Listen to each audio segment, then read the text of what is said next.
Hey everyone, welcome back to The Conversation Hub, the place where we help you become a confident communicator in every situation. I'm Amelia, and with me today, as always, is my amazing co-host Stone. Hey Stone!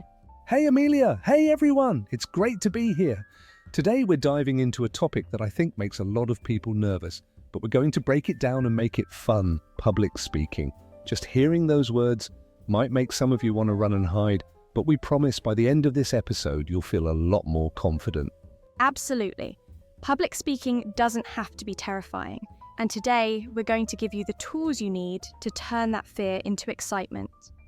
So, if the thought of talking in front of a crowd makes your heart race, stay tuned, because we're about to make it a lot less scary and maybe even a little fun. Let's be real here, Amelia. Have you ever had that moment where you're about to speak and suddenly your brain just goes, "Nope, I'm out of here," and leaves you standing there like a deer in headlights? Oh, for sure. I think we've all had that experience at some point. The trick is knowing how to handle it when it happens. So let's start with why we get so nervous in the first place. I think for most people, it boils down to one thing: fear of judgment. Exactly, the fear that everyone is watching, judging, waiting for you to mess up. But here's a secret. Most people in the audience are just hoping you succeed because they know how hard it is. They're actually on your side. I love that. Visualization is such a powerful tool. It's like training your brain to feel comfortable in a situation before you even get there. And speaking of jokes, humor is such a fantastic way to break the ice, especially when you're feeling nervous. I mean, nothing puts you and the audience at ease quite like a good laugh. Absolutely, and it doesn't even have to be an amazing joke. Sometimes, acknowledging your nerves in a funny way can be the perfect icebreaker. I remember once I started my speech with, "I'm a little nervous, so if I start talking too fast, just wave your hands like you're trying to land an airplane." The audience laughed, and it actually helped me slow down. Oh, that's perfect. It's such a good example of being real with your audience. It's okay to admit you're nervous. It makes you more relatable, and it shows that you're human. Plus, when you can make them laugh, they're already on your side. But let's get practical for a moment. What are some specific things people can do to prepare for public speaking? Great question. I think preparation is key. The more you prepare, the less there is to fear. But I don't mean memorizing every single word. Instead, focus on knowing your main points really well. If you understand what you're talking about, you'll be able to speak about it naturally. Yes, I think it's all about familiarity, not memorization. When you memorize, it's easy to get thrown off if you forget a word. But when you know your topic, you can adapt if you get stuck. I like to think of it as a conversation rather than a performance. Absolutely, and practice is so important too, not just in your head, practice out loud. Stand in front of a mirror, record yourself, or even present to your pet. I swear my dog has heard more speeches than most people. That sounds funny. I love that. Pets are the best practice audience. No judgment, just those adorable, encouraging eyes.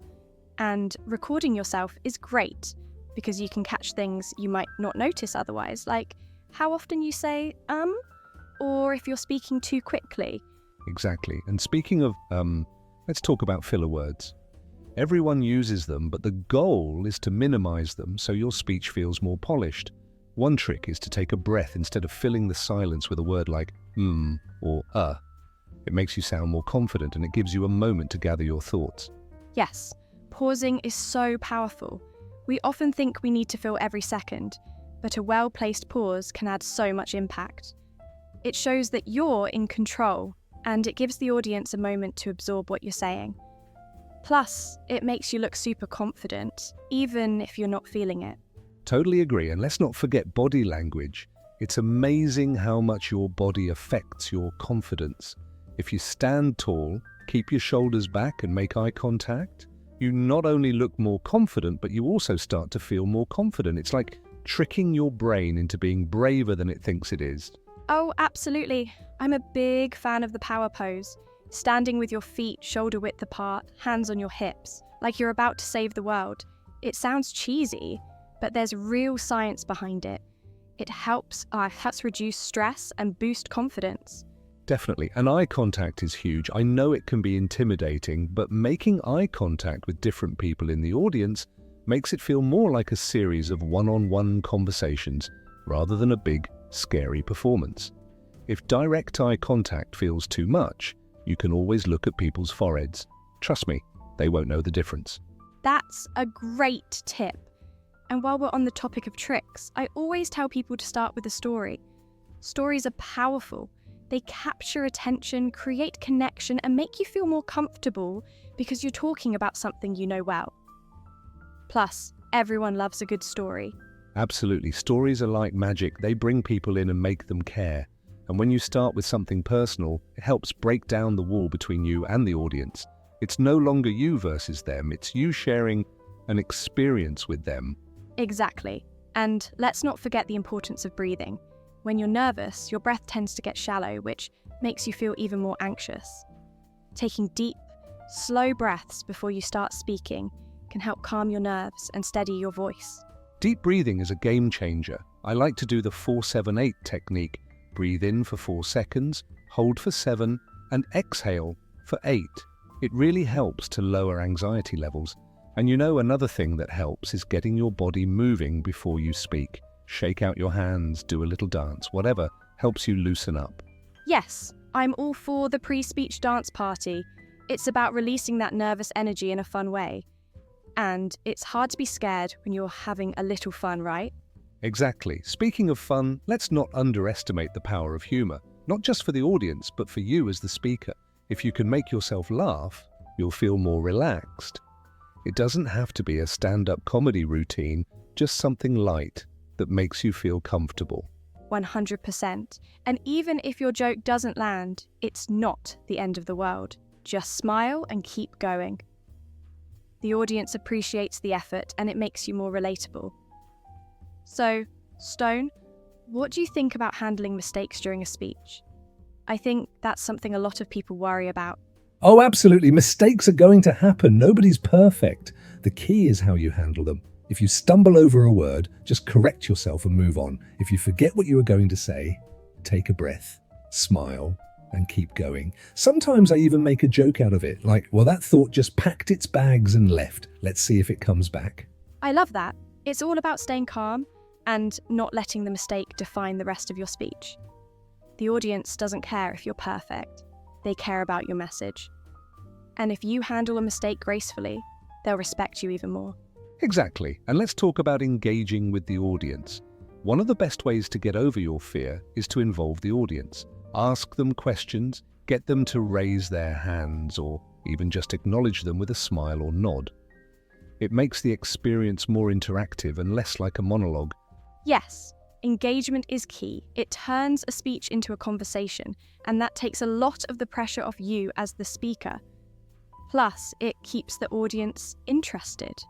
If they feel like they're part of the experience, they're more likely to stay engaged. Definitely. And if you're feeling really brave, you can even ask for feedback afterward. It's a great way to learn and improve. Just remember to focus on the positive feedback as well as the constructive criticism. Don't be too hard on yourself. Definitely. And if you're feeling really brave, you can even ask for feedback afterward. It's a great way to learn and improve. Just remember to focus on the positive feedback as well as the constructive criticism. Don't be too hard on yourself. Absolutely. Feedback is how we grow. And speaking of feedback, I think it's time we took a quick break. When we come back, we'll answer some of your questions and discuss some of the challenges you all face when it comes to public speaking. Don't go anywhere. Sounds good. Stay tuned, everyone. We'll be right back.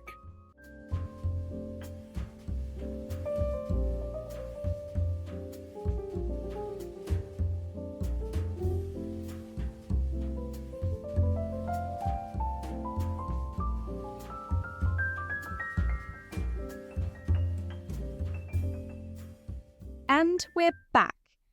Thanks for sticking with us, everyone. We've got some fantastic questions from you all, and we're excited to dive in. All right, let's get to our first question. This one comes from Sarah. She asks, how do I stop my hands from shaking when I'm speaking? Great question, Sarah. This is something that so many people struggle with. Oh, definitely. Shaky hands are often just a sign of your body's natural adrenaline response. One trick I use is to hold something, like a pen or even the edge of a podium. It gives your hands something to do and helps steady them.